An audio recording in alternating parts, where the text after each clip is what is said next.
Tentara militer Inggris terlibat langsung dalam serangan terhadap militan Houthi di Yaman pada Kamis 11 Januari 2024.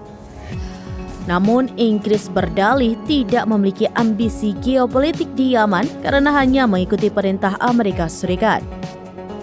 Hal itu disampaikan mantan anggota parlemen Inggris Matthew Gardenbanks kepada media Rusia Sputnik. Menurutnya, London tidak memiliki kemampuan militer untuk melakukan apapun, kecuali melakukan serangan terbatas seperti yang dilakukan Amerika Serikat. Dalam hal ini, Gardenbanks menegaskan bahwa Inggris hanya mengikuti Amerika Serikat dalam kapasitasnya sebagai negara sekutu. Diketahui Inggris mengerahkan 4 jet tempur milik Angkatan Udara Kerajaan untuk menggempur Houthi Yaman.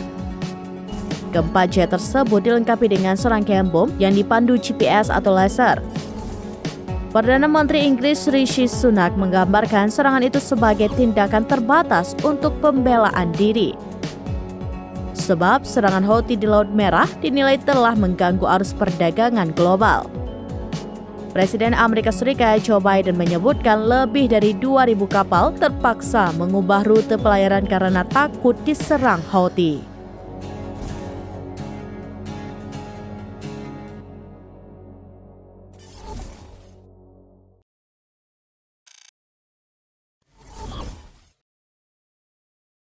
Download Tribun X sekarang, menghadirkan lokal menjadi Indonesia.